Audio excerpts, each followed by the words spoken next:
Weight training या strength training या resistance training ये एक्सरसाइज का एक फॉर्म है जिसमें हम कोई भी रेजिस्टेंस या वेट्स यूज करते हैं खुद की मसल्स बिल्ड करने के लिए, खुद की स्ट्रेंथ इंप्रूव करने के लिए या खुद का एंड्योरेंस बढ़ाने के लिए।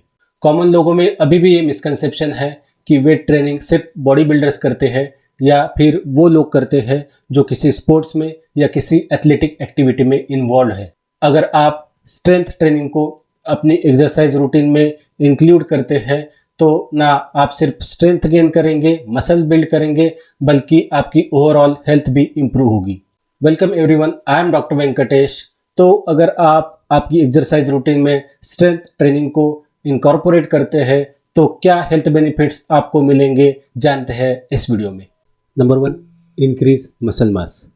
वेट ट्रेनिंग हमारे मसल मास को इंक्रीज करता है जिसे मसल हाइपरट्रॉफी कहते हैं। वेट ट्रेनिंग 3 मैकेनिज्म से मसल हाइपरट्रॉफी करती है।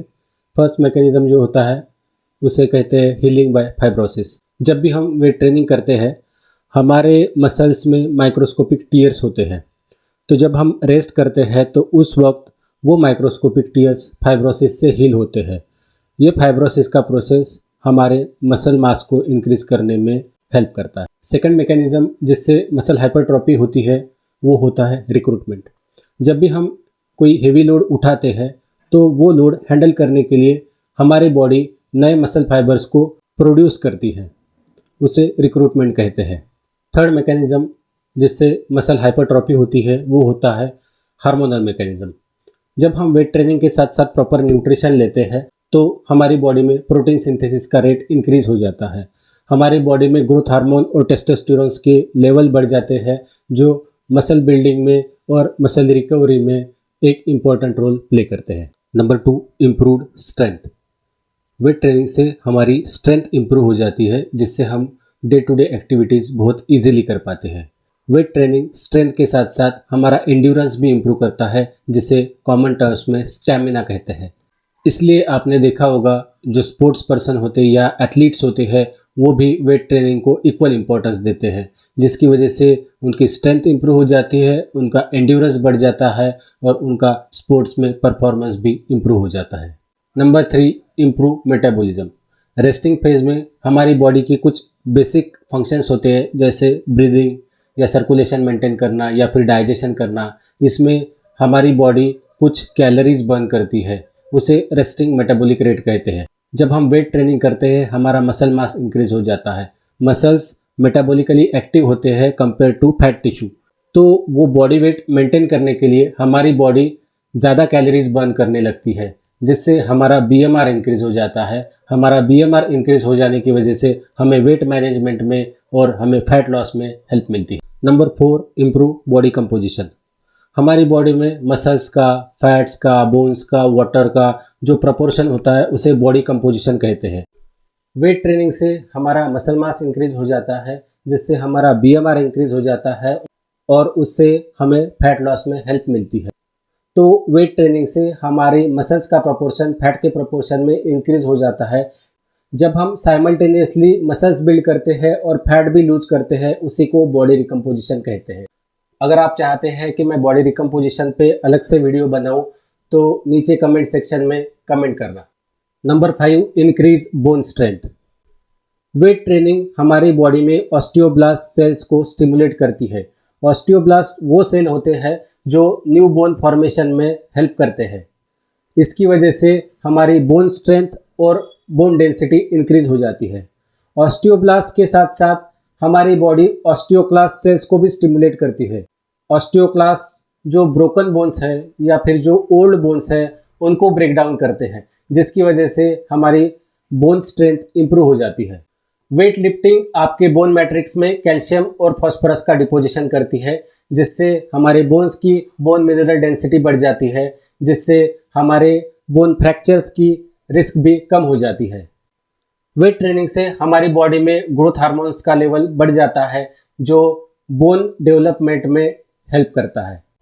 स्ट्रॉन्ग मसल्स और स्ट्रॉन्ग बोन्स की वजह से हमारा बैलेंस और हमारा पोस्चर इंप्रूव हो जाता है जिससे इम्बैलेंस की वजह से गिरने के चांसेस कम हो जाते हैं और जिससे बोन फ्रैक्चर्स का रिस्क भी कम हो जाता है।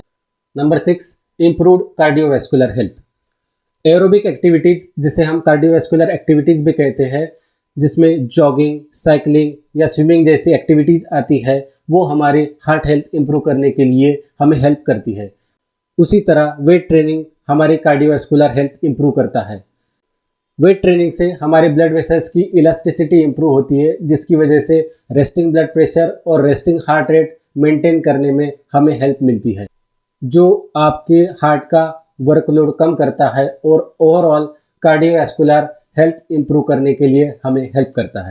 Number 7, better insulin sensitivity.